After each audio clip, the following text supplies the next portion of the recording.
Thank you so much for spending this afternoon with us, and welcome to an In Conversation between Heman Chong and Pauline Yao. This is obviously a program that's part of the exhibition that is next door. This is a dynamic list and may never be able to satisfy particular standards for completeness. It is my privilege today to introduce our speakers, Pauline and Heman, though Heman bears no introduction, so I'm going to just well, we all know why we're here. It's for your show next door. So if I could take this opportunity to just introduce everyone to Pauline, though I'm sure a lot of us in the audience know who she is. Pauline Yao is an independent curator and writer based in Hong Kong and from 2017 to 2024, she was lead curator of visual art at 𝘥𝘮𝘮. Since joining the 𝘥 curatorial team in 2012, Yao played an integral role in building the museum's collection and acquiring works of art from East Asia, Southeast Asia, and internationally. She's curated the first display of the visual art collection exhibition in Individuals, Networks, Expressions. And prior to that, from 2008 to 20, or prior to that, but also overlapping, from 2008 to 2019, Yao helped run Arrow Factory, an independent art space in Beijing. If you have already, and if you have not, gotten yourself a copy of the catalog that is associated with Heman's show, we were so privileged to also have an essay from Pauline. Her essay, A Million Ways to Remember Forgetting, was on a work that is in the exhibition, but also in a very important work in Heman's body of work, Monument to the People We've Conveniently Forgotten I Hate You from 2008, which she presented in Individuals, Networks, Expression at 𝘥 Museum. And so today, I think the both of them are going to be speaking within the same sort of method that Pauline's essay takes from the catalog and talking about Heman's works, and specifically a series of works which have been exhibited internationally and in different iterations. So without further ado, let me hand it over to both of you. Thank you. Thank you. Thank you, Kathleen. Thank you, Heman, Kathleen, June, Singapore Art Museum for inviting me here. It's a pleasure to be here and to have this opportunity to have this conversation with an old dear friend about his exhibition. A little bit of background, I guess, I'll start with is the publication. As Kathleen mentioned, this essay that I wrote, this came out of actually a conversation with Heman about that particular work, which is Monument to the People. Don't go back. Oh, okay, yes. Yeah. Monument to the People I've Forgotten. I Hate You. And what I decided to do for that essay, I mean, I knew there was going to be all these great writers writing about many different aspects of Heman's practice. And at the risk of not wanting to overlap with anybody, but also thinking, just wanted to go with kind of a deep dive on this one piece. And so my text kind of unpacks what it's made of, the different references, and so on, which is the work, of course, in the last room of this exhibition here. And then I decided that, yeah, it's been installed in so many different ways. I had the privilege, honor to install the work at 𝘥 when we had our opening display, which was our collection exhibition, which was in 2021. And when I was installing it, I mean, it just sort of fortuitously, you'll see photos of that later, it fortuitously came out in this, appeared in this way, or location in the gallery, and I was really happy with how it looked. We can. Yeah. We're just going to jump to and fro the slides because just so you know, there's like 170 slides. So, yeah, I'm sorry, it's my bad. Image overload, Heman style. Heman overload. So. Okay, it's coming up. Yeah, this one. There. Yeah. So in 𝘥 we had these beautiful gallery spaces, which actually at the time of deciding to put this work here, I had never really actually set foot in. At least I hadn't set foot in the galleries where they were finished completely. I had to identify the location of the works from like floor plan, but I knew that this work is huge and can really spill out into the space. And so I'd seen it installed in a couple of other places. I mean, you just saw all the images there. But I thought there's this only one window nook like this in the entire sort of gallery, or suite of galleries for this exhibition. And I just thought, oh, it'd be really nice to place the cards there, pile them up really high and have them spill out into the gallery space.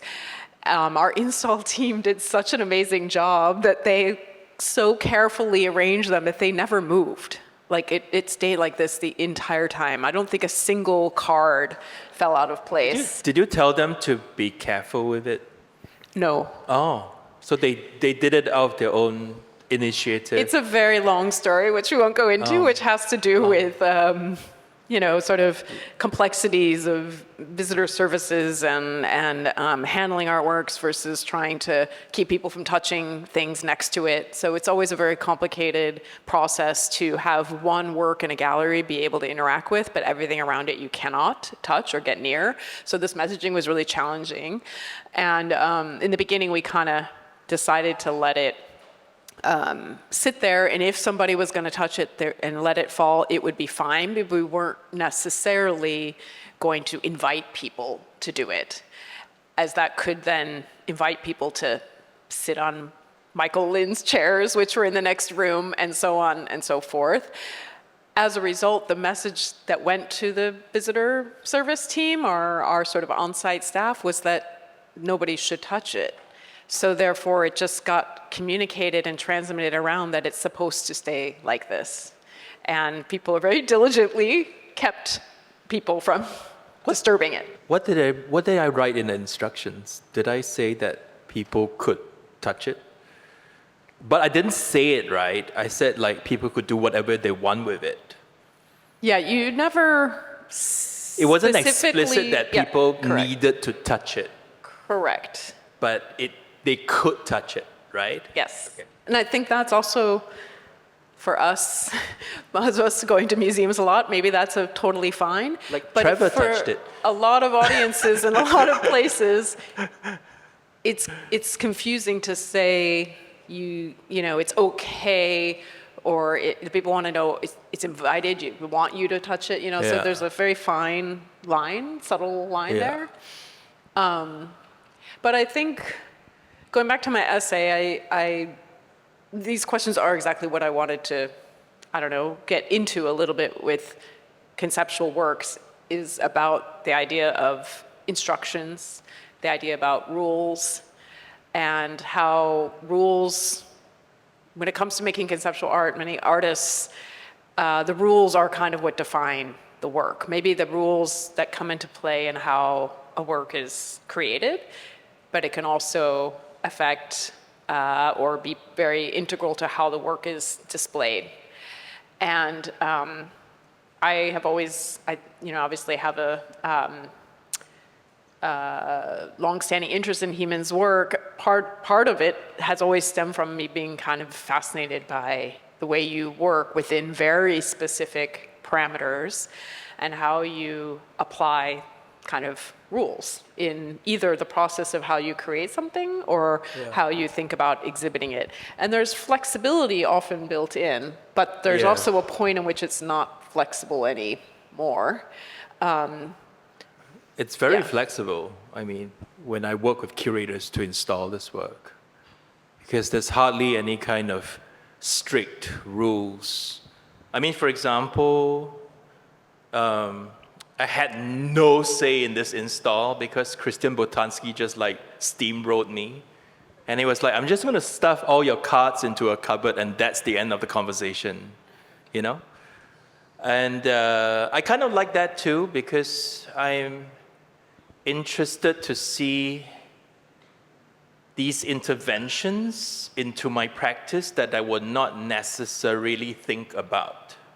And perhaps also not brave enough to enact, So I think having someone else take the responsibility for it makes it very easy for me to see the work in a different light and to have it totally unexpected, This is also quite unexpected with Chris installing it in a library in Kunstverein in Graz, because it's such a public space, you know, and that to install it for like years in the lobby of an institution, it's kind of a mess, you know. So I kind of like that. But I didn't tell him where to install it, you know. Like I just said, like you have the right to install the work. Yeah, you gave a lot of flexibility, obviously, to me as well. But then I think there's also quite a number of very clear parameters in how the work is devised. Yeah. And the components it's made out of, which are, I mean, it's essentially just black cards, but then, but the black cards are a certain size, there's a certain weight, there's a certain way they're printed. Yes. You know, all these things, and that maybe it governs more the creation of the work. Yeah. In this case, perhaps less of how it appears in the gallery, since you allow it to, you know, be on the floor and be in piles, and you really give the curator, I think, a lot of freedom to do what they would like to do within the context of a group show, particularly. Yes. Yeah. I mean, the reason why there was so much thought about the work not resisting destruction was because of the first showing, which was at the Singapore Biennial in 2008, where Kat was the project manager for the work. And it was kind of a non-air conditioned space, zero climate control, and actually filled with dust and bugs and, you know, ghosts. So I really needed a work that could sit in the space without any supervision, and that people could do whatever they want with the work, and the work would not resist those actions. You see what I mean? So it's kind of like, I'm very inspired by this, like one artist run space that was produced by Jose Davida in Mexico City. And I think Minerva Cuevas was also part of that founding group, where it's like a gallery, but there will be no sitter in the gallery, and there's like one security camera. And when an artist makes a show in that space, you have to sign a contract to say like the work might be destroyed, you know? So I kind of am very influenced by these ideas about the work in the space not being watched or cared for, not because I don't want to care about my work, but it's kind of like to be invested in a system whereby the work itself can withstand that destruction, and that destruction becomes a part of its identity, you know? So it's really much influenced by the context of this show that's curated by Joselina Cruz and Matthew and Fulmio, where there's one very simple, ubiquitous object, the business card, which has, you know, so much significance in Asia. You would give it with two hands, and it's almost an extension of one's identity. And to also, you know, have this object redacted on both sides in black, and then just very sort of haphazardly literally thrown into a space, because like after 15 minutes of, you know, installing in a non-air conditioned space, you just want to like get rid of it, right? Yeah. So 1 million cards is a lot. it's a lot. Get a test, it really took a lot longer than anybody thought when we were doing it at M+. It took a lot longer than anybody thought to even unpack all the boxes from the printer. And each stack of cards was wrapped, like, you know, and then you have to unpack it, and then, and it was actually quite time consuming. But I also think about, like, you're just talking now, you know, what comes to mind often with this work is something like Felix Gonzalez Torres's work, right, where he has piles. Again, a conceptual artist whose work uses Piles of things. piles of things, and many times it's not business cards, right? It's Yes.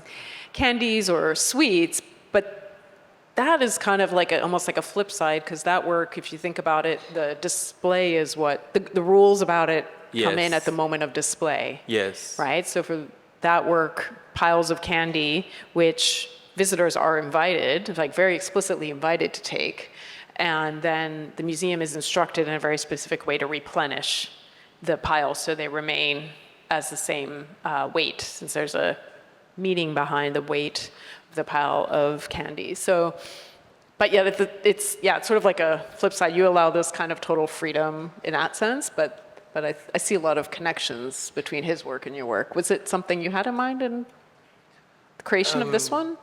I mean, the works of Félix González-Torres has always deeply influenced me, both structurally and emotionally. I think the work has really carved out an emotional space that he inhabits, which is filled with loss and yearning and desire and waiting, And I think that the biggest takeaway for me from Félix González-Torres is to really think about what does it mean to carve out that space for a work so that people can inhabit that space with their own emotions,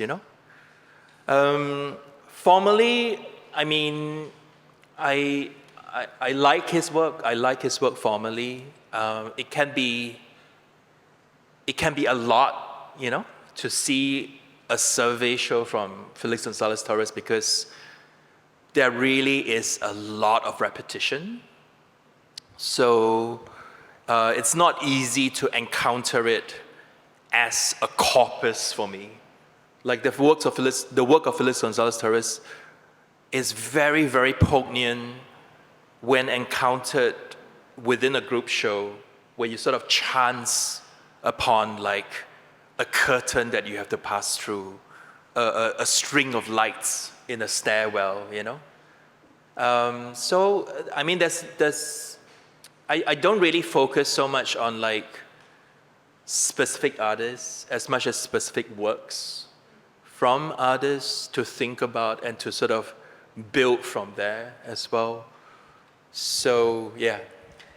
Yeah, and just a little teaser, if you do read the text that I wrote in the book, there's a little bit of mention of some of the inspirations or some of the works that you were looking at and thinking about, which really are like, Robert Smithson's work, Mike Nelson. A lot of it had to do with ideas of sort of chaos and disorder and kind of like this sense of things either being like sort of buried by the mass of the cards, or something kind of falling apart and being disrupted or destroyed into bits. So yeah, I can see where it comes from, very specific works, maybe, and or thinking within specific artists. So this work is a work that is mainly shown in exhibition spaces and institutions and museums and gallery spaces. So maybe we can go to the next one. You want to jump to the next book? Is that okay? Sure. It's going to keep us moving through. We have a lot of slides. Sorry. Is there something else you really wanted to say that you wanted to say on this one before we move on? I think we're good. I'm good. I'm good. Oh, wait, one more thing. Go back to the M+ image. Just one more thing that I think I love this image. It's like, I was so pleased with not only how the cards stayed in their place. I mean, I wasn't actually pleased about that. I wanted it to be more messy, but I'm very happy with the visual outcome of this very strange, shiny, kind of amorphous pile, and the very rigid sort of lines of the architecture behind, which I had actually no idea about until we installed the work. Yeah. Because actually when we were installing this work, there was still plastic covering the window. So, I mean, it wasn't really till much later that I could get a sense. There was plastic on the inside was removed, obviously, but on the outside it was still kind of covered, so people couldn't see in. And then the other thing that's nice is that you could see this from the outside. You could see this like pile of black cards. Yeah. So yeah, it ended up having a nice juxtapositions going on formally. Yeah. Maybe just to end off, there's something I learned from this work, which I think is structurally very important if you're thinking about like having works in museum collections, which is that if you have a work that is totally open to having it being in open sunlight, it's always shown in the museum. Because, they don't have to worry about the work like, disintegrating or not being conserved in the right way or anything like that. Well, yeah, but it's more about the fact that because a lot of the work, particularly this kind of work, is instructions-based, which means that the museum produced it as an exhibition copy. Sure. The work exists as a set of instructions. So, so we did just these got discarded at the end. So it's not, they don't need to be kept. They don't need to be, preserved and kept away from the light and all of that. Which is great. Yeah. And it was there for 2 years. You want to talk about stacks? Yeah, I just wanted to transition to stacks because I feel that the monument piece is so maybe more defined in a way by its being exhibited in museum space or more formal gallery setting. It's not really work I imagine private collectors buy and put in their home. No. Let's just say that. But something like stacks is a more modestly sized work. It is a work that has it's many editions and has been collected by collectors. And so do you give instructions on how it should be displayed if someone buys it? Okay. Are any of your works have any instructions for collectors? Yes, calendars. Okay. Like it needs to be nailed to the wall and I'm a fan of rules, but at the same time, I find that rules can be very discombobulating for a work. For example, I'm a very big fan of Michael Hetzer.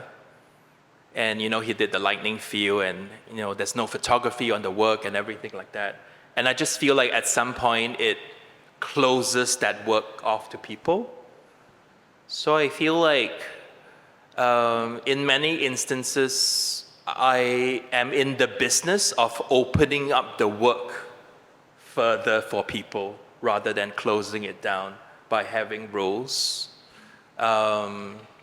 Hence, a lot of my projects involve very chaotic sort of display systems. Like the black cards, it's just like a mess, Like the library is a mess, And I feel like in the midst of this mess and chaos, people have to decide ways of figuring out how to exist in that messiness, So this is a work that I made, I started in 2003, and the first work was pretty much a kind of accident.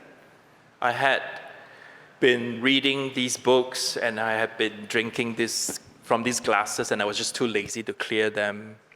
And I woke up one day and just Dad was like staring at me, So I kind of took this accident and I told myself that I would replicate the accident, but in order to deny the banality of this action, because I can make like 1,000 of these things, I would take a year to make each one so that there's meaning to it. So every year, I would choose 4 books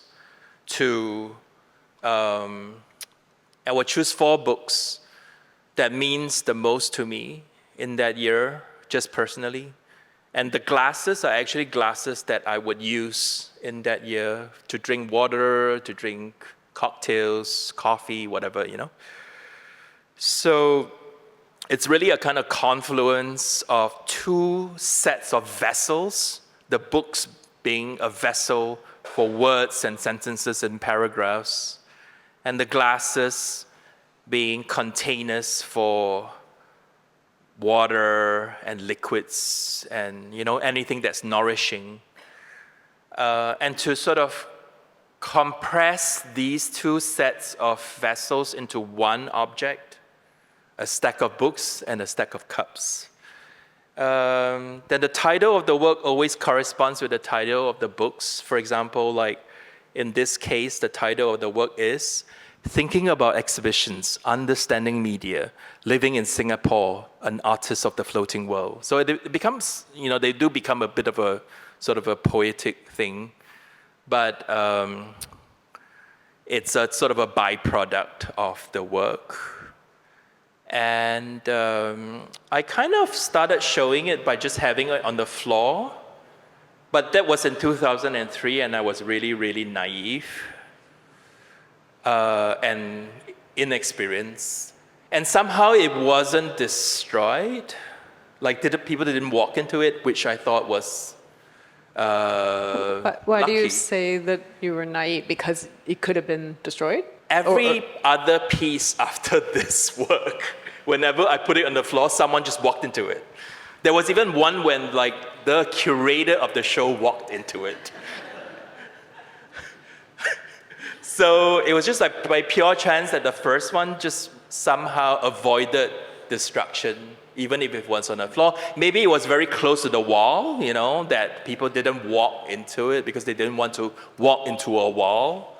But for example, this one is special because the glasses are actually perfume bottles, and they're very hard to break. So even if someone walked into it, it wouldn't break.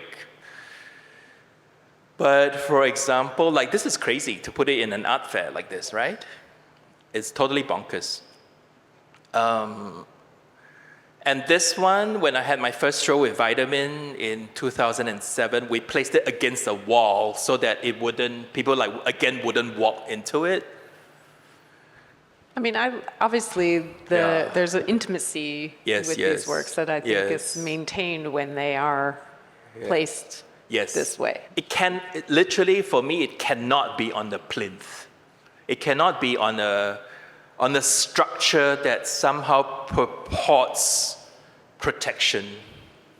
Because I think when you do that, it becomes a kind of too precious, It needs to be somehow, this is a very, very good example installed by Cosman at the Caddis, where it's like on the plinth, but not.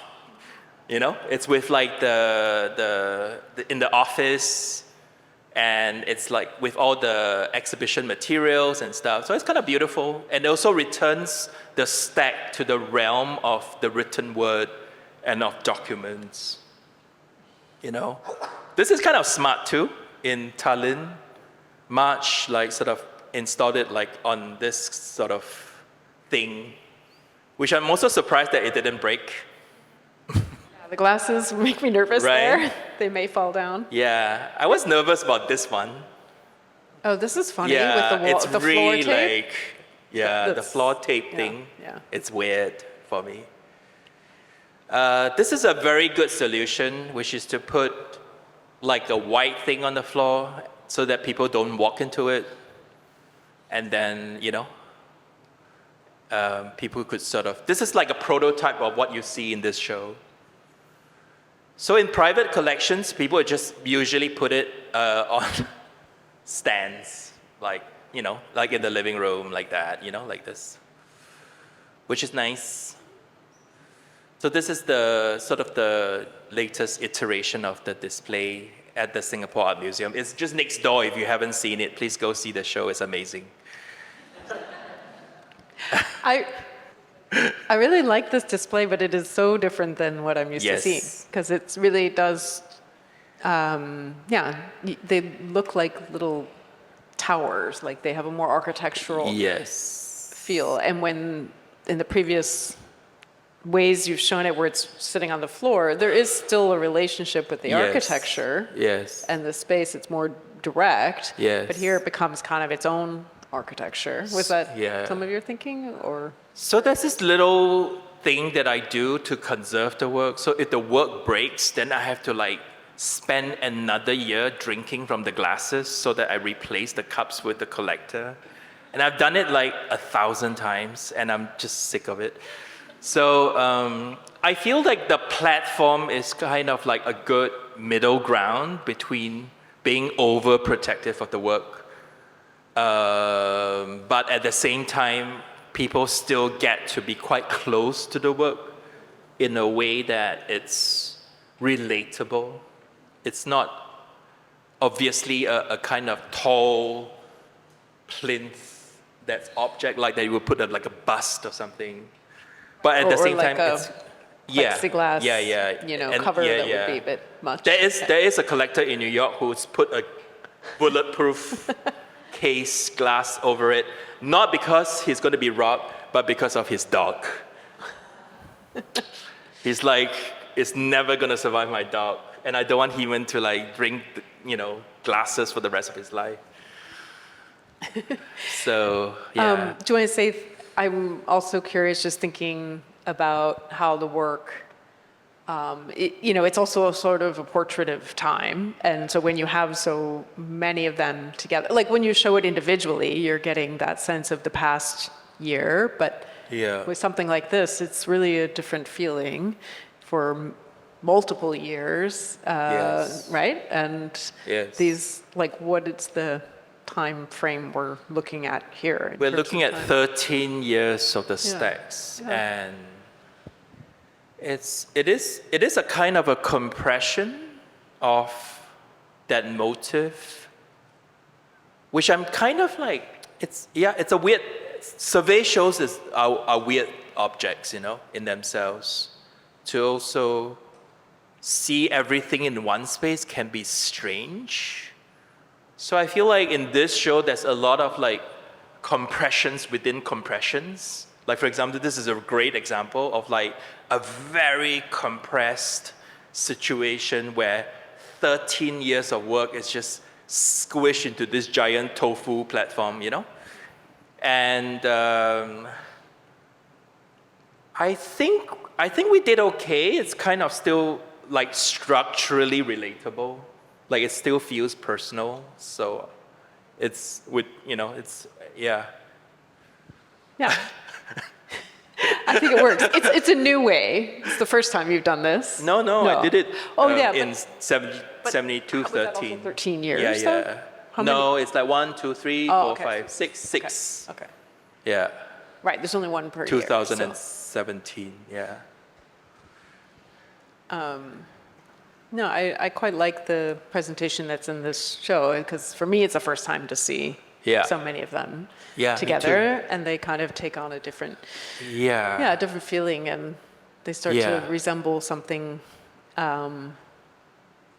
these little towers of time, or you know what I mean? Each one kind of standing for a year, and surrounded obviously by other text-based works, which makes them well situated.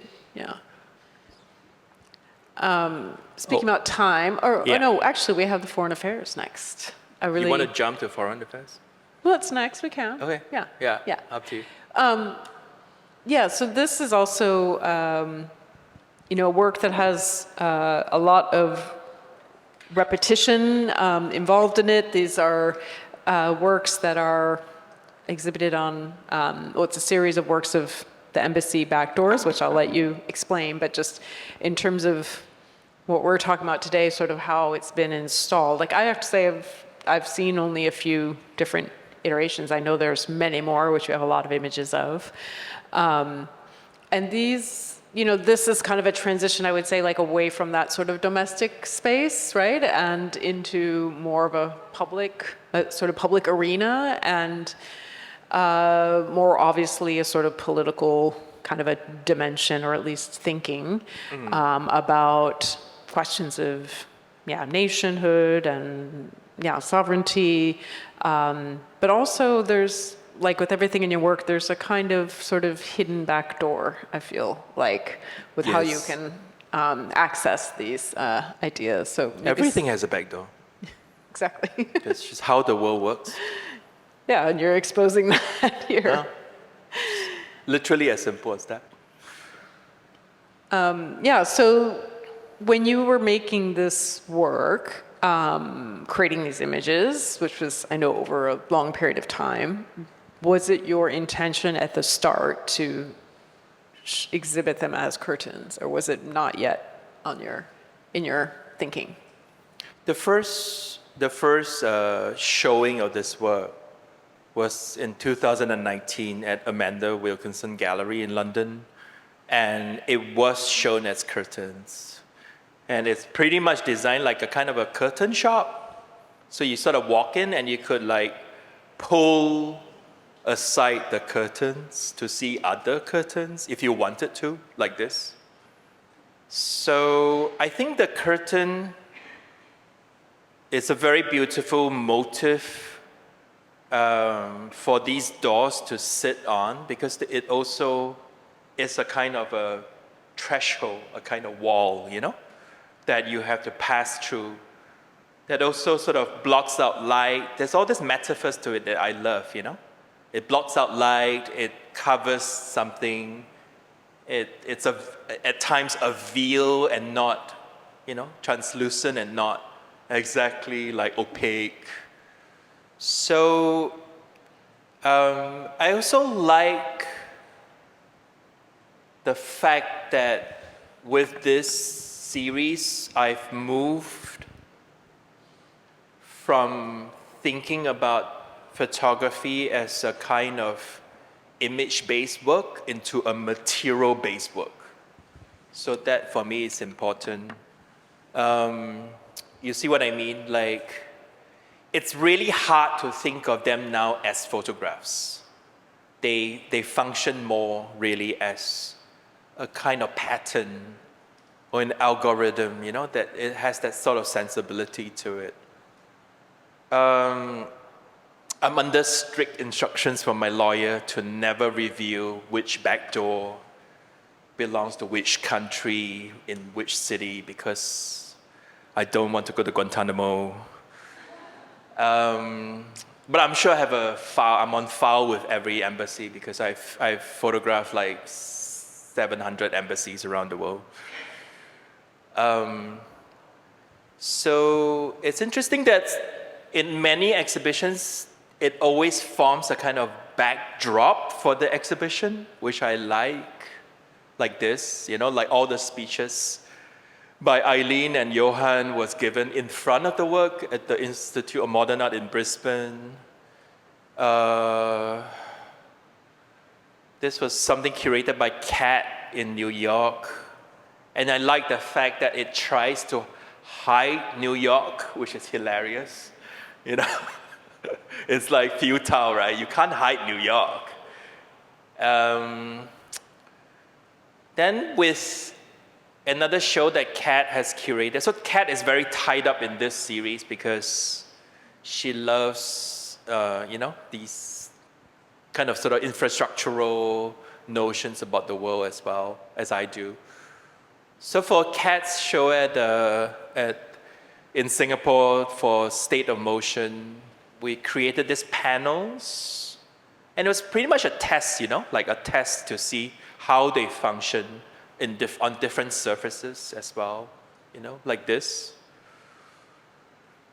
So they feel like because of the context of the show, it was like in a sort of abandoned office. I wanted them to look like office art, and I thought it was really, really funny that in this case, office, you know, corporate art would be like the back door of an embassy. It's kind of hilarious, you know, like this.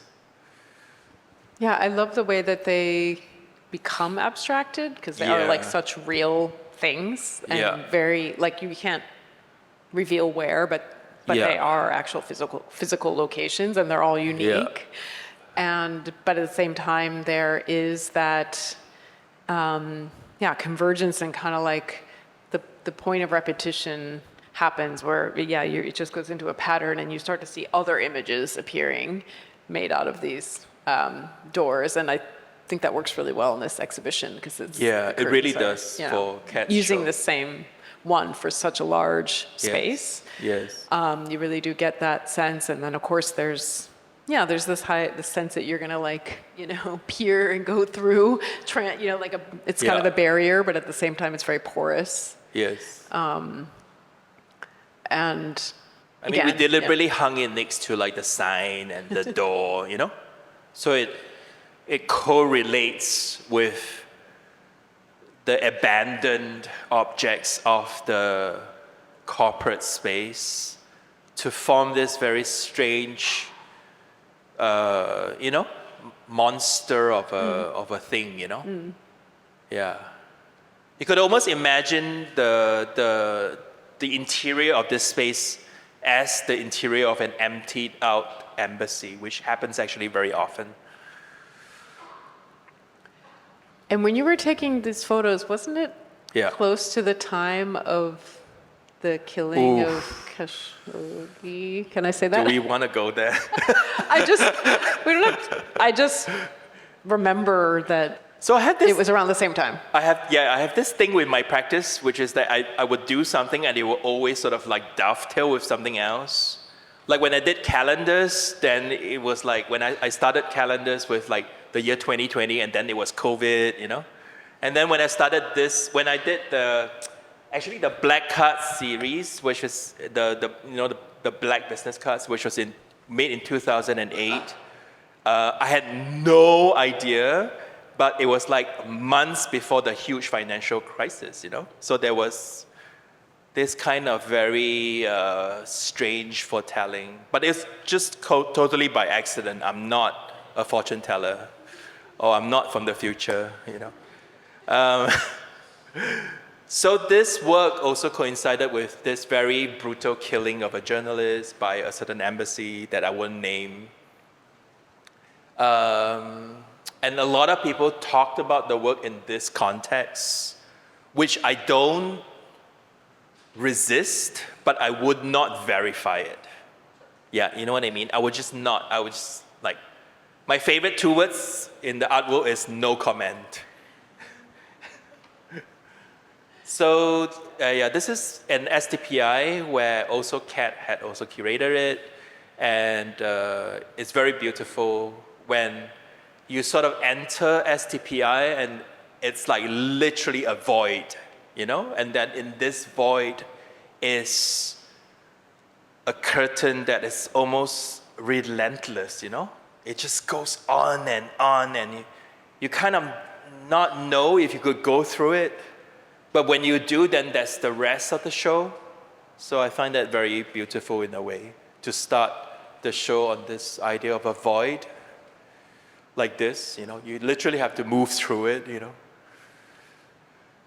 Yeah, it really does make people have to kind of Peer through it, Well, yeah, or Like, even just to test the boundaries yeah, of the space they as have well. to push through that they may Yes, not even yes. be inclined to do, because there's always that sort of Yeah. lack of clarity when you're museum spaces about whether or not you're supposed to touch things, or Yes, if there is another room and that's behind the scenes and what you're not supposed to Yeah. see. In Yeah. fact, that's where you want people to see. So Yeah. I like that kind of. I really like forces. people touching my work. I really do. And if it's possible, actually, I would let people touch my paintings. I really would. It's just that it's not technically possible in the very long run, But if it would be possible, I would let people do it as much as possible. Because I feel like when you touch the work, there's a certain kind of communication that goes on that moves beyond like the understanding of the work in a cerebral way, Like picking up a stack of business cards on the floor is very different from looking at a stack of business cards. Picking up a postcard and then buying this postcard and then going home and putting it on your fridge is very different from looking at a postcard. You see what I mean? So I think I'm trying my darnest to increase, like literally crank up the possibility of people touching the work as much as possible. And I feel like that is something that I'm constantly thinking about and working on, which is really to embrace the process of distribution beyond a kind of visual engagement, you know? No, I think I've always valued that about your work, that you're not really precious about I'm it not, in that totally sense, not. which is quite different from, I mean, you know, there's a lot of artists like you, but there's many artists who are quite different in their thinking on that. Yes. And by and large, artists generally are usually fine with having people touch the work. It's the people who are looking after the artworks that are not comfortable with it being touched. I mean, a lot of it has to do with conservation that's within just the museum context. Conundrum that we live in. Yeah. And that's always the question of how we can, as museums, maintain the original intentions of the artists. So even though you're allowing like a lot of flexibility and openness, like that itself is already a rule. Is to, you know what I mean? It's like the rule is to be able to have that, you know, flexibility and openness, or at least a desire. We're running at 1 hour. Is everyone still okay? Okay. Because we can anytime, you know. The next too many slides. You have a lot of slides. The next couple works are a kind of nice little suite together in a way, I feel. But they're obviously we can talk independent. about it all together. But calendars. This is also in M+, right? Yes. Oh, yeah, okay. Yes. M+ acquired the monument work and calendars. Oh, yeah, okay. Yeah. We haven't exhibited it, though. Yeah, yet. You didn't show it. Only the But you wrote some weird statement about why you didn't show it the first time at the pavilion. I did? You were like, I'm so sorry, like, we can't show this work because it's so huge. Remember? Did I write it like that? Yeah, but like, publicly, it was like a public newsletter from M+. It was like, why we cannot show this works from Southeast Asia? And I'm like, wow. Oh, I know what it was. Okay, you're misrepresenting this a little bit. It's true. There was an exhibition that I co-curated that was on that had Southeast Asian art and architecture and design, and it was in our pavilion. This was in 2018, so it was before M+ had their building. So the space was quite small. It's small. And we had a lot of works we wanted to show. Yeah. And we could fit just so few. I co-curated the show with 𝘱𝘢𝘪𝘴, who was the M+ curator of design and architecture, and so, you know, it was a lot packed into a very, very small space. And we ended up doing this article on their website about like other works we would have included had we had more space. And it was basically a way for it, because the whole idea of the show was to be like digging into the M+ collection and looking at works from Southeast Asia. And we just wanted people to know we had all these other things, but we just couldn't show them. Yes. So that's the context. I know. I would have loved to show it, but that would have taken up the entire gallery. No, almost half. You were saying something about this work earlier about the display methods or sort of parameters, and it's quite specific. Is it not? I don't know because I've not installed it. Yes.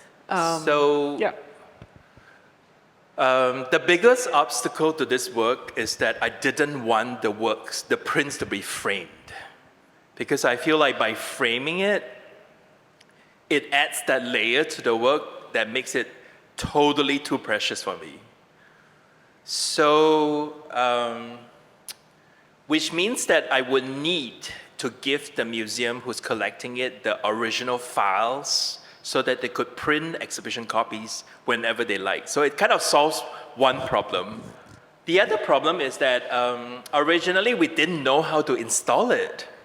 So we used like sticky dots, you know, like these glue dots from 3M, and it was terrible. Like absolutely terrible. They just kept falling from the wall because you can't keep those straight. Yeah, you can't keep like them up the wall. But I really didn't understand how to install it when I made it, because no one told me how to.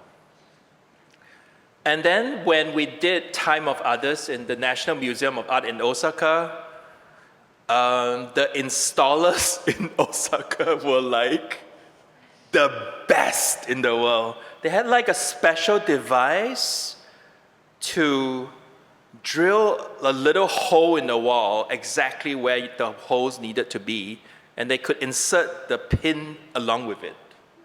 It's like a system, which we used in this show now. So I kind of solved the problem with it, but it's just very, very, very taxing for the institution because 4 pins per print, and there's 1,001 prints. So it comes up to like 4,400 or something pins. So it always takes like forever to install this work. Yeah, so. But the rows are set, right? The rows are set. It always starts from like the top left corner of the space and it just goes down and then it just follows that. Yeah. And this is the first time I showed it. It was curated by 𝘠𝘦𝘮𝘮𝘮 at NUS Museum. And it's kind of a interesting start for the work because the space itself was so fragmented into different rooms. So we had to think about it across rooms, you know? And that also informed how we installed it. But I had this vision from the very start that I wanted it to feel like a room when someone is trying to make a book and that this person has laid out the whole book in the space. You see what I mean? So, and also in so many ways, I do see calendars as a kind of novel, like a photo novel, you know? That's so interesting because, yeah, what I always say or always come back to with this work is that calendars are by definition something you normally look at 1 month at a time or one day at a time. It's it's designed to be with you for a period of time, and then the image changes and it changes. So it's an unfolding of time, but then in this work, it's all at once. Like you're encountering all the time at the same time. This is really intense, yeah. Oh, yeah, that's very, very intense. The Asian Art Museum in San Francisco. It's really intense. Yeah, so you're almost like, it presents something very strange feeling because you're obviously seeing into the future, which you normally wouldn't see unless you were, living that long or so on. But you're it's also a kind of flattening. It's a bit like time traveling, I think. Yeah. And I think when you're talking about books or something like that, it's related, right? You read a book in a certain sequence and order, and that narrative unfolds. But then here, it's just like all out in the open. Yeah.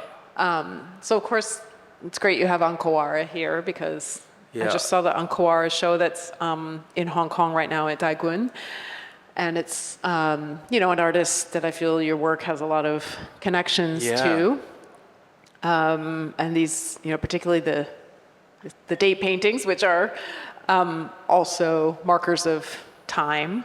Yes. And there's also a work that was in the 𝘥𝘭𝘮 show, which I really appreciated seeing, which is this 100 years calendar. And it shows very clearly, against the same idea, it's just, all the numbers and everything's there. And that's where you can see him marking down the days in which he made date paintings and which days he didn't, and maybe some days he made 2. Or in some days he made 0, and then, so the different colored dots on that.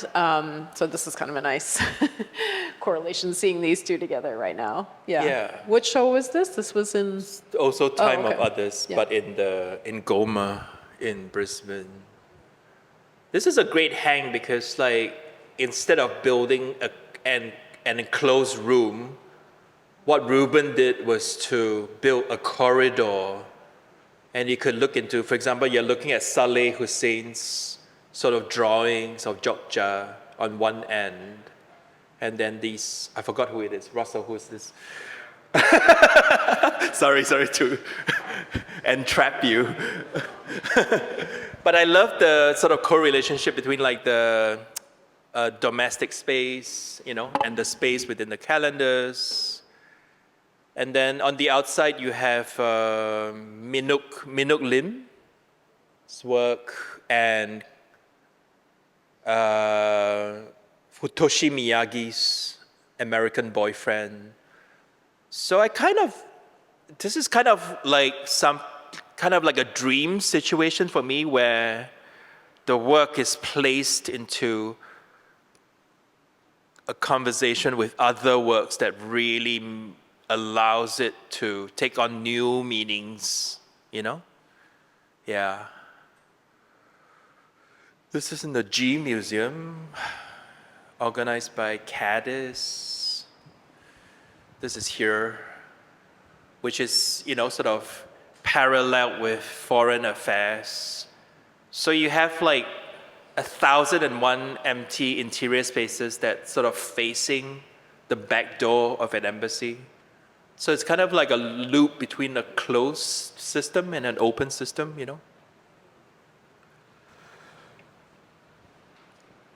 Was it your decision putting these two together, or that came out of conversations with curators? Kat and June.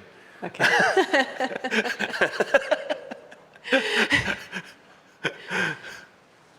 Can I pull either one of you in to say anything about it? Keep going. I remember the discussion about this because this room is called Futures, and we were having this discussion about, and I think I shared this with you also, Pauline, sorry everyone, not to make this like a private discussion, but one thing I like about the room in terms of that, one of the things I like about Futures for this room is the triangulation between foreign affairs, the Depot Road work, which is essentially Heman's home studio, and calendars, because when you think about these three together, it becomes a way of thinking about Singapore as a system also, and the kind of logics of time and future that define our rule-based, sort of asset-based democracy. So when we were talking about this room, I know that we were talking, when we were talking about this room and we were talking about these works, Heman, I don't know if you recall, we were also like on our side as curators, I think we were thinking about the histories of conceptual art and what concept-based art meant in Singapore. So that's how I think this configuration also came out a bit as a kind of logic. Okay, I'm gonna shut up now. Okay, that was weird. Thank you. Okay. Yes, I know. Just pulling your leg. I don't know. I think it works really well. It's Thanks. the juxtaposition of the sculptural object as well really like pops when you have this crazy flatness of the images around. Yeah, it's a. Should we? Yeah. We have this. We have one more after Yes. this. Then we can to do you. questions. Yeah. Okay. Up to you. Do you want to? Yeah. You can. You want me skip to talk ahead. about this? Yeah. Oh, okay. Or if you want to go to the last one, because they're. There's no more time? Okay. There's time. There's a lot of time. Okay. We'll just do a quick one. So these are postcard shops that I had built over the years, and each shop would take like 5 to 10 years to build, and they usually have.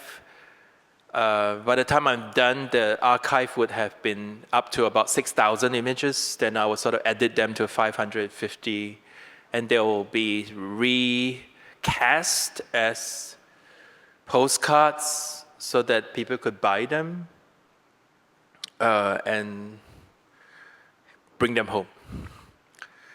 So the first time I showed it was at the 𝘏𝘠𝘮𝘮 Museum in Otterlo in the Netherlands.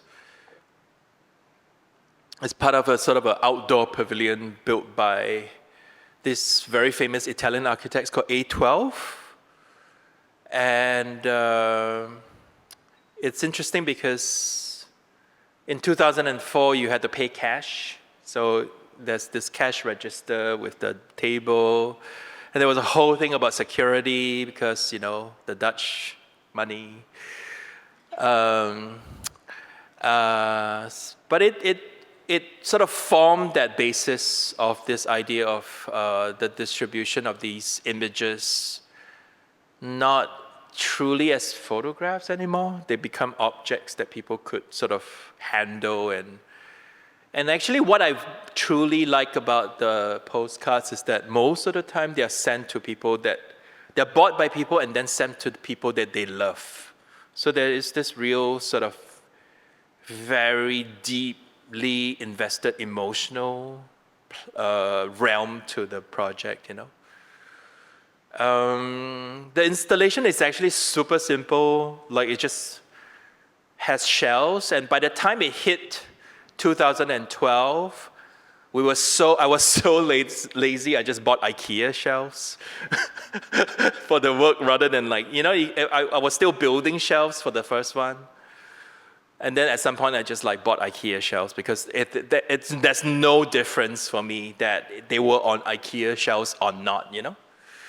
And because the work really is just comprised of the postcards. Yeah, go ahead. When you first, so 2004 was the beginning. Yes. It's close to the same time you started doing Stacks, or was Stacks later? Stacks was 2003. Okay. But I had started taking the photos for the postcards in 2000. Yeah. But I didn't know what I was doing. So like most of my projects, when I start making stuff, I don't know what the hell I'm doing. And it would take like maybe 3 to 5 years before I realized like, oh, this is what I'm doing, you know? So I kind of like that process of discovery. But this is very bad for NAC grants. Very bad. No, I'm just bringing it up because it is, it's a quite early stage. You were doing something which had a kind of, you know, like a sort of mobileness built into it, right? Yes. I feel like that, at least at that first install, it looks like it's like a shop you could transport anywhere, and you have actually transported this many times in places. Many times. And it has a very direct way of engaging with people that's really different than just walking into an exhibition space. Yeah. So yeah, it's interesting to just sort of put it in context, I suppose, with the other things you were doing around the same time, which were things like Stacks and I think it's because I didn't know where I would be living. So I needed everything to be extremely mobile at those years in my life. So I had thought that in a very sort of Kurt Schwitters sort of way that if I had to run away, I would run away with like a suitcase of artwork, you know? So yeah. or instructions. All instructions, PDFs, you know, my favorite platform.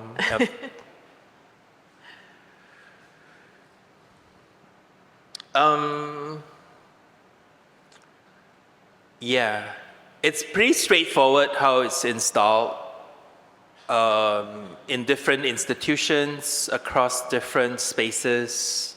There's really not much change I had enacted across the years.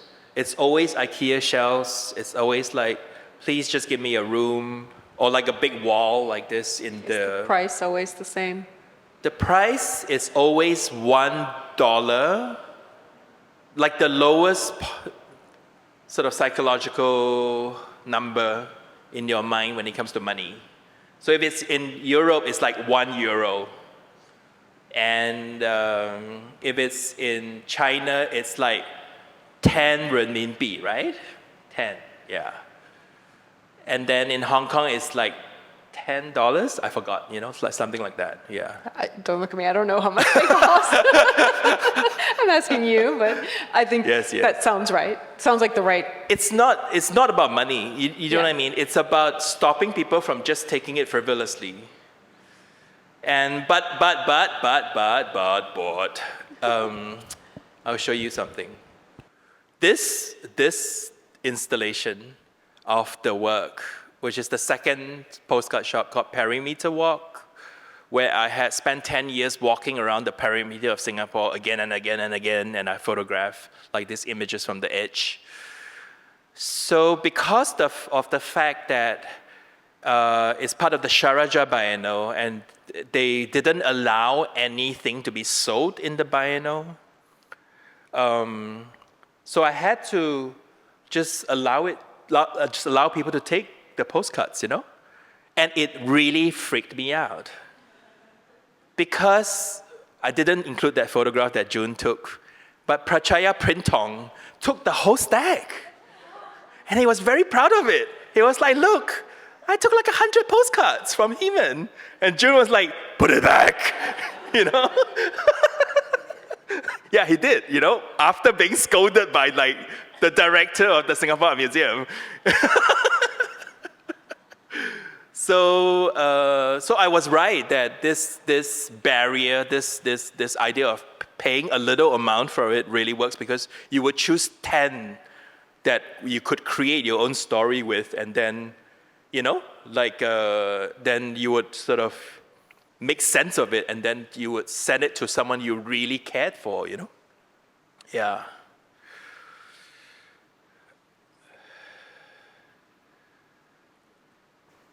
I was just going to say, I love how it's installed here, because I think the stickers here is nice. Yeah. The Thanks. corner position is a the strong one you guys have. And have people perimeter walk on the perimeter of this room. How are people buying it in this space? Are they? I don't know. The cat postcard sold out in a minute, hot minute. Yeah, I mean, every time I would visit this show, I would always see someone looking at the postcards, which is a good thing, I suppose. Let's move on to the books, and then we can take some questions, because the book project is a very special one as well. Yeah. Also kind of a mobile project. I see these two as being quite connected. Although this is often you situating this outside of an actual gallery space, in a space where people are naturally moving and flowing and hanging out, you know, near a cafe or something like this. But it brings back that idea of distribution, circulation. Yeah. You know, books in this case, not just images, but a broader sense. Yeah. And it has really been, you know, shown in so many different locations, and sometimes very purpose-built architecture for it, but other times just kind of inhabiting a space. It has very, what do you call that, humble beginnings. It was installed during my residency that I did with CCA, that Anna and Magda had facilitated. So we had this sort of little room next to it, which is like a storeroom. And I requested that we could use it for the library. And this is how it looked like. So it's very nice to have, to be running a library next to the studio. And while we worked, people could come to see the thing. The cat is from Daiso. It's like the, black cat. It's like the spirit animal of the library. So the basis of the library is very simple. Like every book in the library is donated by somebody who has bought the book, but they have never read it. And actually, Russell was the one who collected all the books in the beginning because I was away.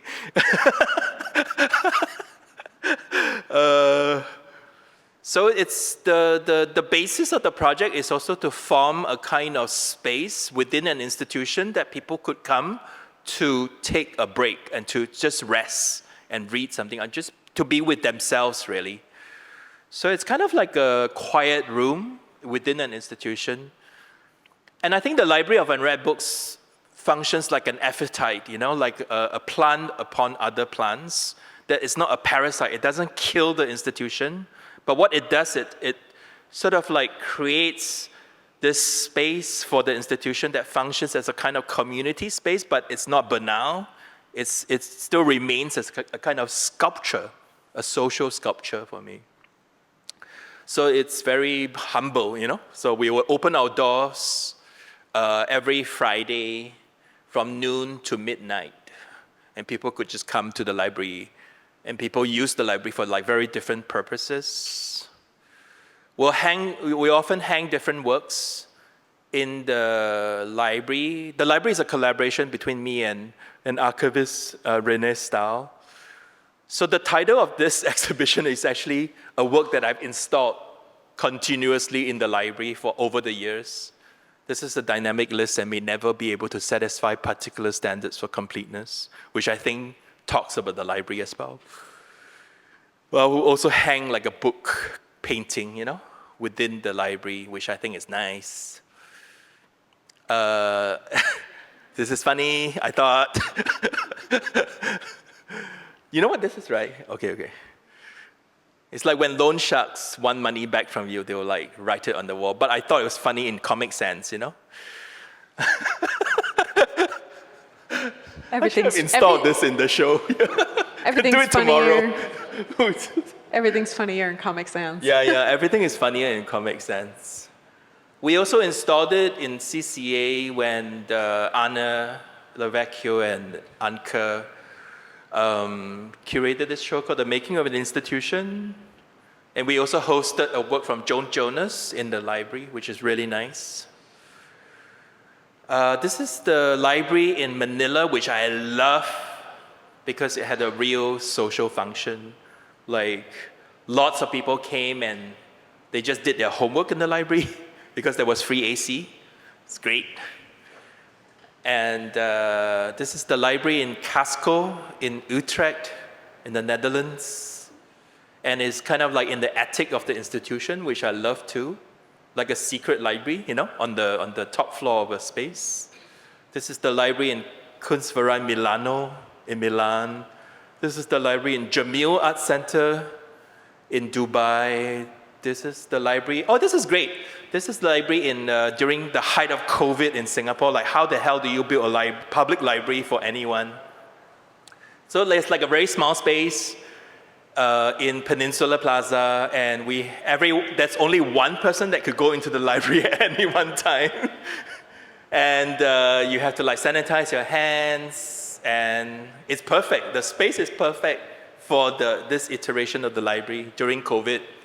Everyone had to wear a mask. You had to sit outside if you want to read. Like this, you know? It's great. Like this, Silke. Yeah. She looks like she's waiting for like a doctor in the clinic or something. This is the library in the International Plaza during the Singapore Biennial 2022. We had like the shop. I found out that it was a shop that never got rented because it has the worst feng shui in the building. So they gave it to us for free. And it was like in this weird corner where people, you know, sort of like before they got to the letterbox, and it was tucked away. But it was very, very popular. We got like a lot of donations from this book. And it was very nice because it was part of this huge office building and all these buildings around it. So people came during like lunch to read. It's very, very heartwarming, you know? Like every time I go, it's like, geez, like this is like lunch crowd, you know? What is very nice is that it really involves something that I'm very interested in, which is the redistribution of material, you know?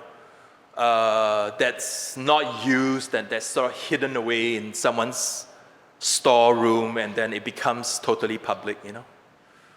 This is the Library of Unread Books in Blank Canvas in Penang, and it's more or less sort of installed as a permanent library in Penang. Cloud Atlas.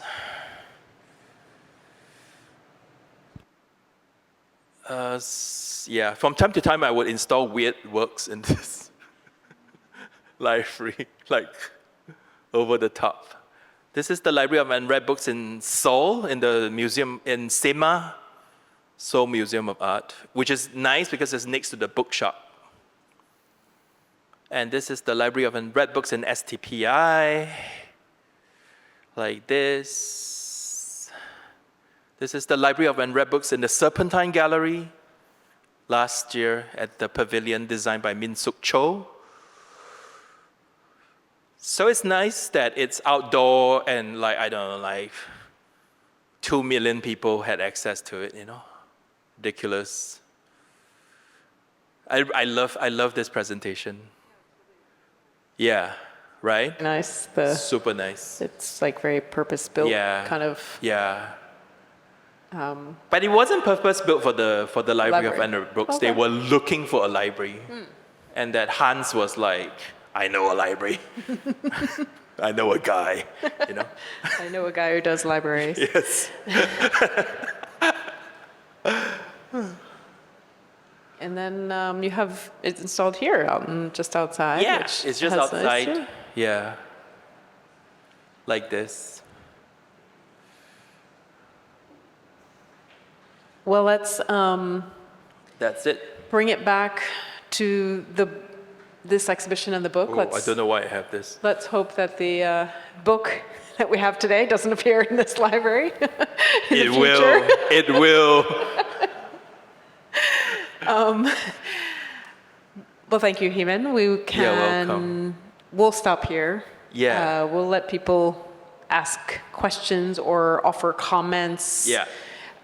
If they'd like. We have Yeah. time for that. And we have a microphone in the back. And I think Ashok. You can have my microphone I too. thought you were going first. Yes, Ashok. Hi. Thanks very much and enjoyed the show.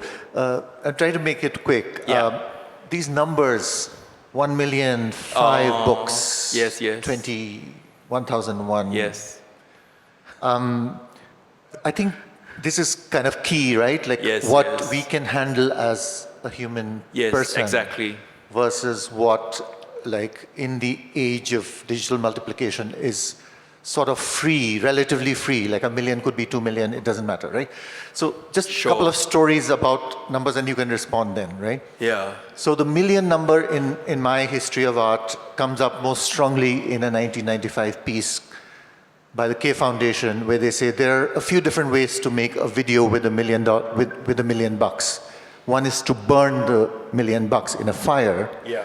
which they do, yeah. and then they regret it later, they say. Of but course. it's a beautiful event where they're throwing £1 million into the fire, right? Yes, This yes. KLF I saw that, yeah. money, right? Yes, yes. So, but that number is meaningful Yes. in that context a little bit, Yes. right? And has to do with edition price, you know. And there was a Absolutely. big kind of copyright debate about them trying to prevent other people from screening this film and trying to Yeah. make money off the film of them burning $1 million. Yeah, yeah.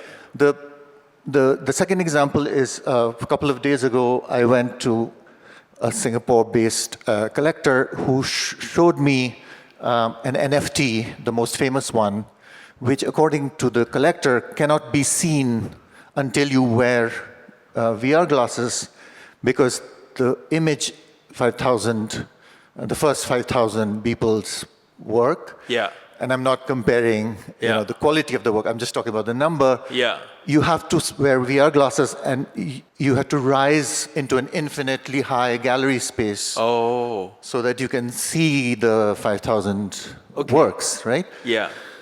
So this is obviously too big a question for all these projects, but Yeah. is there a sense where, like, because Warhol had this thing, like 100 Marilyns, 16 Marilyns, you know, and he named them after, Yeah. the numbers were somehow there. Yeah.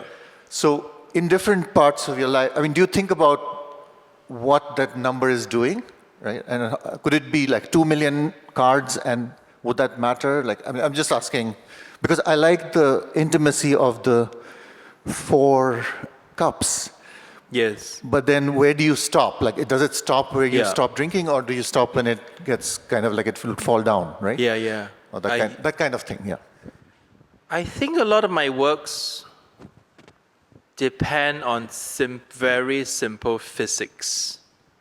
So literally that. Like, it doesn't go beyond 4 cups because it will just topple.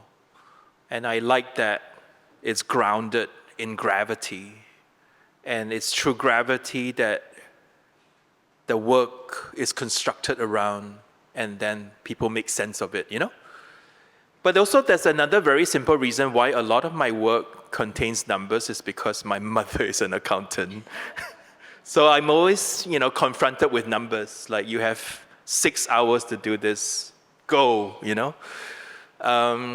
So there is also this very personal relationship with numbers, just like I have a very personal relationship with gravity, you know? I feel that the library is such a great way to think about numbers because I don't exactly know how many books are there in the library. So it's like kind of a running number in my head. Oh, I have 6,000 books, but actually I don't.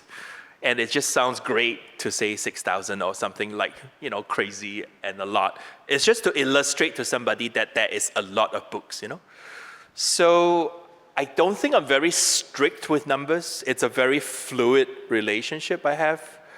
And it's very obvious to everyone that the reason why I made 1 million business cards is a reference to 𝘰𝘪𝘴𝘵's 1 million years. So it's a kind of also a kind of very simple way of inheriting something from art history and to say that, yes, I am worthy, you know, to inherit this history without any shame or guilt. So I think that's important, you know. It's personal. It's personal, yeah. One more question. Hi.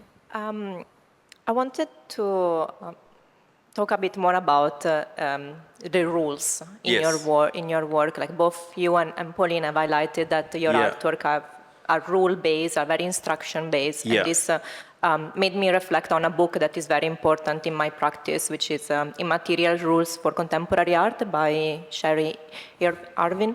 Sure. And I wanted to ask you, how fixed are your rules? And do they change? And especially like, if you have other example where you set some rules for an artwork, you sold it to an institution, but then like 5-10 years along the road, you change idea, and which is the background of like, why did you change your mind? If you can articulate a bit more. I feel, again, rules are only good if it makes sense on a human scale. I think it's ridiculous outside of that context for me. Like, let me try and give an example. Like, you know, with the library, there's one rule that is not necessarily evident in the library, which is that along with the books which are recycled, you know, for the library, the furniture have to be recycled too. And that is partly a logistical concern, but at the same time, it's also a very beautiful thing, right? Like secondhand books sitting on secondhand furniture. So I guess my answer to you is that the rules are great for me whenever they remain poetic. The minute it doesn't make sense for everybody, then we should really rethink the rules, you know? Because I feel like there's no point in enforcing a rule for an artwork when time has passed and it doesn't make sense anymore. So it would change. It's just like relationships, you know? Like we are constantly renewing ways of relating to each other, you know? And I feel that that's how I am working with these rules in the work itself, that it's constantly evolving. That's what I'm trying to say. Does it answer your question? No, you look very confused. Sorry. Okay. Who decide when enough time has elapsed that a rule is not valid anymore? Oh, me? You. Because, you know, I am the artist. I take responsibility for the change. Okay. You know? Yeah. It's me. But Heman, you may not be around forever. These I works know. are going to be in museums. So The minute I'm not on Earth anymore, obviously, then it becomes set in stone, right? Okay. Like you can't call on 𝘰𝘪𝘴𝘵 and ask if the postcard could be shown in another way. He's dead, you know. So I do recognize the limits of this evolution, and this evolution is rooted in life itself, which is me, you know. But I think I'm entitled to erratas and, you know, change. Yeah. other questions or comments? I have a question for Heman.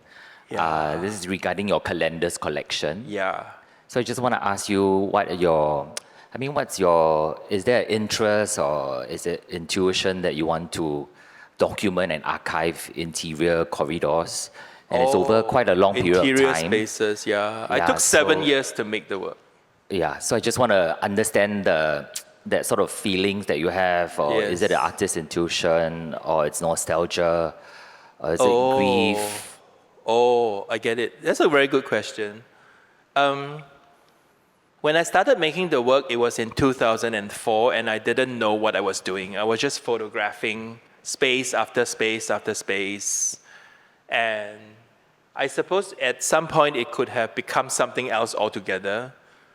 But I feel like the sensibility of the work remains that it's about producing, this sounds very grand, but it's not, a kind of novel about Singapore, you know? That people could they could see like through the different spaces, a kind of story of our shared spaces. And I think that's what I am interested in, to write a novel. So it's not nostalgic for me because, I don't really work on that level that I would dictate that emotion to you, you know? Yeah. I think I see it as well because I grew up in a period like that as well, and I do recognize spaces. Yes. I think it speaks more to me as a Singaporean born and raised here. Yes. And also pair up with the time-based sort of work you had in this engine room. Yes. I think it's quite a lovely love letter to Singapore. But I mean, thank you're not you. very obvious about that. But No. you know. Yeah. But I don't have a problem with writing a letter to Singapore. Okay, sure. I wouldn't call it a love letter though. Okay, sure. Thank you. Any more questions? It is very important for me to be able to relate to Singaporeans. It's crucial, yeah. Hey, Heman. Hi, Pauline. Oh, hi Adele. Hi. I have a question about Shanghai. Well, Which one? Because it's not there. So you had the solo exhibition at Rock Bund. Yes. Also because that's the one that I felt was kind of representative of your personality. Oh, yeah. A bit off the wall. At that time lah. Yeah, so, and no, because you talked about Comic Sans. Oh, I yes, remember yes, a time yes. when you asked me, if you should have the Comic Sans font Yes. on one of your publications. Yes. Maybe an art review cover, I think. Yeah. Yeah, and I wanted to ask if you might address the absence, Of Rock Band. of Rock Band or of the non-stoic or the structural. And of the crazy. I didn't fake deliberately cherry leave out blossom Rock Band. trees. It's just that none of the works in Rock Band none of these works were shown in the Rock Band show. Okay. Because the Rock Band show required me to make all new work. So I just didn't fit it in. It didn't fit in this presentation.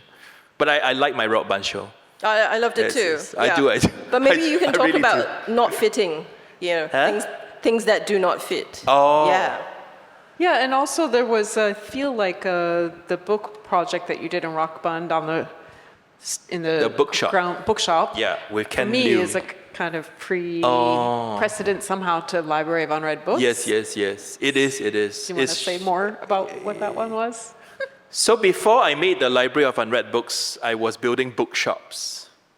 And whilst I love the idea of bookshops, I found that it was problematic because people didn't feel so comfortable hanging out in the bookshop as much as they did in the library.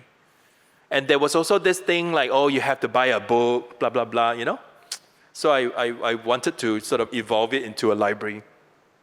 But I'm not against staging the bookshops again. It's just that we didn't find a good time to do it, About works that didn't fit, how should I put it? yes, from time to time, I do work outside of the different series of works that I would necessarily be involved in at that time. But I think they often become something in the future. You see what I mean? So there's something that Lawrence Weiner said that really, really, really influenced me, which is that that there's no such thing as practice. You either do it or you don't do it. So like, for example, for me, failing in public is very humiliating, but I do it all the time. Because I think it's a great test for the work as well, you know? Yeah. Thank you. Any more questions? No, so I'd like to say thank you, Pauline and Heman, for the truly insightful conversation. Thank you. Thank you for coming. It was really heartwarming to see the connection between two people who have known each other for like 16 years, right? 16 years. Yes. And Pauline, your perspective as one of Heman's closest friends added wonderful depth to the conversation. Thank you. So I also like to extend my warmest congratulations to the editorial team behind Heman Chong's new publication, Heman, June, and Kathleen, and of course Pauline for your essay, A Million Ways to Remember the Forgetting. So let's give us a round of applause. So we are, very happy to have all of you here today for a book signing. So I encourage all of you to pick up a copy of the publication, available at 10% discount for today attendees. Yeah, so you can have it signed by Heman, Pauline, June, and Kathleen. They're all here. Yeah, and finally, to conclude, this program is presented in conjunction with the exhibition. This is a dynamic list and may never be able to satisfy particular standard for completeness. We value your feedback, so please take a moment to scan the QR code on the screen and share your thought. Yeah, I'll flash it very soon. So thank you all for coming and have a wonderful day. Thank you.